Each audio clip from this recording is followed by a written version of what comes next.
কাট, তাড়াতাড়ি কাট। হ্যালো, আসসালামু আলাইকুম সবাইকে। আশা করি সবাই ভালো আছেন, আমিও ভালো আছি আপনাদের দোয়ায়। তো সকাল সকাল আমি ঘুম থেকে উঠে গেলাম, সকালে কাজের জন্য রওনা হয়েছি। তো সকালে কাজে যাইতেছি, রাস্তায় আছি। তো সকালে কাজটা করি বাইরে, সে কোনো দিন রোজে করি, কোনো দিন কন্ট্রাক্টে কাজ করি। তো আমরা থাকি মূলত গ্রামের ভেতরে থাকি, এর জন্য কাঁচা রাস্তা পড়েছে। কাজে একটু লেট হয়ে গেছে দেখে একটু তাড়াতাড়ি যাইতে হচ্ছে। তো আস্তে আস্তে কাজের কাছে আসে পড়ছি। প্রায় এসে দেখি তো আমাদের লোক দুজন দাঁড়িয়ে আছে, কাজের জন্য প্রস্তুতি নিচ্ছে। তো তারা কাজ করতেছে, একজন কথা বলতেছে। তো আমি তাদের বলতেছি যে ওইখানে কাজের জিনিস রয়েছে, কিন্তু আমি তো ভুল জায়গায় এসে পড়ছি। কাজে যাওয়ার কথা ছিল এক জায়গায়, এসে পড়ছি আরেক জায়গায়। তো উল্টা আবার ফিরা রুমের দিকে আসতেছি। তো রুমের দিকে যাইতেছি যে কারণে যে আমার দুইবার সাইকেল চালানো লাগতেছে।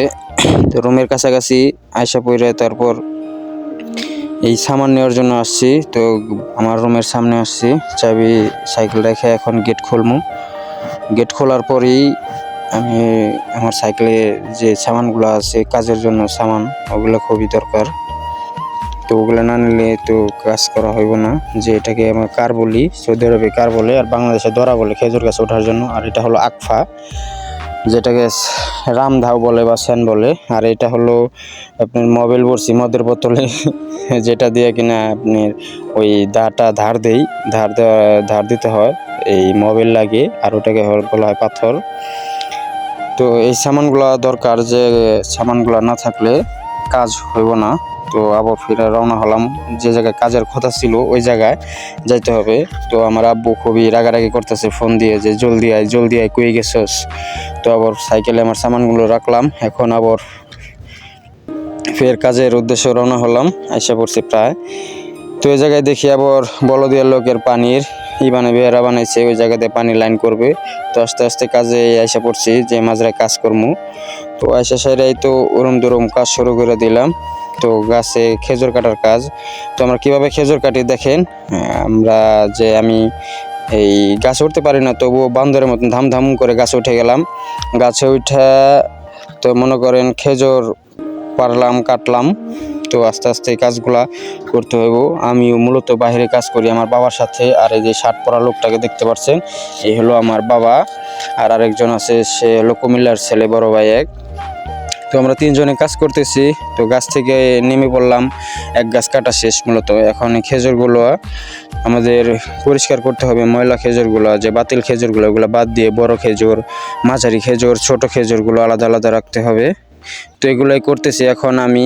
আর সাদা শার্ট পরা ওটা আমার বাবা। আর ওইখানে একটা জায়গায় দেখতে পাচ্ছেন, ওই হলো আমার বড় ভাই, কুমিল্লা বাড়ি তার। তো আস্তে আস্তে এখন নাস্তার সময় হয়ে গেছে। সৌদি আমাদের জন্য পরোটা আর ডাল রুটি নিয়ে আসছে, একটা পেপসি 1 লিটার, তিনজনের জন্য। তো এখন এই পেপসি, ডাল, পরোটা এগুলো আমরা খাবো। খাওয়ার পরে আবার কাজের জন্য প্রস্তুতি হতে হবে। তো এগুলা আস্তে আস্তে আমরা খাইতেছি। তো তিনজনের প্রায় খাওয়া শেষের দিকে। তো আমরা এখন আবার ফের কাজের জন্য প্রস্তুতি নিতেছি। আবার এই কাজের জন্য প্রস্তুতি, যে অন্য গাছ খেজুর কাটমু, এই খেজুর কাটার জন্য যে প্রস্তুতি গ্রহণ করতে হয়, এগুলো হলো আপনার এই নিচে খেজুরগুলো যে পড়ে থাকে, ওগুলো আপনার কুড়াইতে হয়। তারপরে নিচে আপনার চটগুলা বিছাইতে হবে। তারপর আবার ফের বান্দরের মতন গাছে উঠে গেলাম। উঠে যাওয়ার পর আবার ফের খেজুর কাটলাম। খেজুরগুলা কাটার পর আবার আস্তে আস্তে গাছ থেকে যে এই যে দেখেন নামতেছি আমি, নামার পরই কাজগুলো শেষ হয়ে যাবে। তো এইভাবেই আমি কাজ করি বাহিরে। এক সিজনের কাজ, আমাদের মাজরা কাজ হলো সিজনের কাজ, এক সময় এক ধরনের কাজ করতে হয়। আসসালামু আলাইকুম, সবাইকে ভালো থাকবেন। আর দয়া করে আমার পেজটি ফলো করবেন, পাশে থাকবেন, লাইক করবেন।